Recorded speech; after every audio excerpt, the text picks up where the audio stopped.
BJP ರಾಷ್ಟ್ರೀಯ ಕಾರ್ಯಾಧ್ಯಕ್ಷ ಹಾಗೂ ಉತ್ತರ ಪ್ರದೇಶದ ಬಿಜೆಪಿ ರಾಜ್ಯಾಧ್ಯಕ್ಷರ ನೇಮಕದ ಬೆನ್ನಲ್ಲೇ ಇದೀಗ ಕರ್ನಾಟಕ ರಾಜ್ಯ ಬಿಜೆಪಿ ಅಧ್ಯಕ್ಷರ ನೇಮಕಾತಿ ವಿಚಾರ ರಾಜಕೀಯ ವಲಯದಲ್ಲಿ ಚರ್ಚೆಯ ಕೇಂದ್ರ ಬಿಂದುವಾಗಿದೆ. ಈ ವಾರದೊಳಗೆ ಪಕ್ಷದ ವರಿಷ್ಠರು ಈ ಕುತೂಹಲಕ್ಕೆ ಅಂತ್ಯ ಹಾಡುವ ಸಾಧ್ಯತೆ ಇದೆ ಎಂದು ಮೂಲಗಳು ತಿಳಿಸಿವೆ. ಹಾಲಿ ರಾಜ್ಯಾಧ್ಯಕ್ಷ ಬಿವೈ ವಿಜಯೇಂದ್ರ ಅವರು ಮುಂದುವರಿಯುತ್ತಾರೋ ಇಲ್ಲವೋ ಎಂಬ ಪ್ರಶ್ನೆ ಕಳೆದ 1 ವರ್ಷದಿಂದ ಬಿಜೆಪಿ ವಲಯದಲ್ಲಿ ಚರ್ಚೆಯಾಗ್ತಾ ಇದೆ.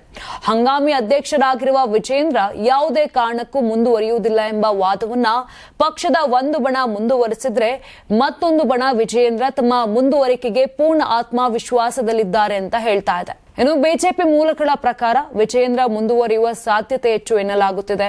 ಆದರೆ ಅವರ ಮುಂದುವರಿಕೆ ಯಾವ ಸ್ವರೂಪದಲ್ಲಿರಲಿದೆ ಎಂಬುದು ಇನ್ನೂ ಸ್ಪಷ್ಟವಾಗಿಲ್ಲ. ಹಂಗಾಮಿ ಸ್ಥಿತಿಯನ್ನೇ ಮುಂದುವರಿಸಿ ಮತ್ತೊಂದು ವರ್ಷ ವಿಸ್ತರಣೆ ನೀಡಲಾಗುತ್ತದೆಯೋ ಅಥವಾ ಹೊಸ ನೇಮಕ ಪ್ರಕ್ರಿಯೆ ನಡೆಸಿ ರಾಷ್ಟ್ರೀಯ ಅಧ್ಯಕ್ಷರ ಆಯ್ಕೆ ಪ್ರಕ್ರಿಯೆಯಲ್ಲಿ ವಿಜಯೇಂದ್ರ ಮತದಾರರಾಗಿ ಪಾಲ್ಗೊಳ್ಳುವರೋ ಎಂಬುದು ಇತ್ಯರ್ಥವಾಗಬೇಕಾಗಿದೆ. ಇತ್ತೀಚೆಗೆ 45 ವರ್ಷದ ನಿತಿನ್ ನಬೀನ್ ಅವರನ್ನ ಬಿಜೆಪಿ ರಾಷ್ಟ್ರೀಯ ಕಾರ್ಯಾಧ್ಯಕ್ಷರಾಗಿ ನೇಮಕ ಮಾಡುವ ಮೂಲಕ ವರಿಷ್ಠರು ರಾಷ್ಟ್ರ ಮಟ್ಟದಲ್ಲಿ ಅಚ್ಚರಿಯನ್ನ ಮೂಡಿಸಿದ್ದರು. ಇದೇ ಹಿನ್ನೆಲೆಯಲ್ಲಿ ವಿಜಯೇಂದ್ರ ಅವರನ್ನ ಮರು ಆಯ್ಕೆ ಮಾಡುವ ಮೂಲಕ ವರಿಷ್ಠರು ರಾಜ್ಯ ಮಟ್ಟದಲ್ಲೂ ಅಚ್ಚರಿಯ ಹೆಜ್ಜೆ ಇಡಬಹುದು ಎಂಬುದು ವಿಜಯೇಂದ್ರ ಬೆಂಬಲಿಗರ ವಾದವಾಗಿದೆ.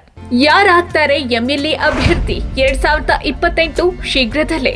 ಪ್ರತಿದಿನ ಒಂದೊಂದು ಕ್ಷೇತ್ರದ ಟಿಕೆಟ್ ಆಕಾಂಕ್ಷಿಗಳ ಸಂಪೂರ್ಣ ಮಾಹಿತಿ ಪೊಲಿಟಿಕಲ್ ಜರ್ನಲಿಸ್ಟ್ ಕೆಎಂ ಶಿವಕುಮಾರ್ ಅವರಿಂದ. ಕರ್ನಾಟಕದ ನಂಬರ್ 1 ಡಿಜಿಟಲ್ ಮೀಡಿಯಾ ನಿಮ್ಮ ನೆಚ್ಚಿನ ಕರ್ನಾಟಕ ಟಿವಿಯಲ್ಲಿ ಮಾತ್ರ.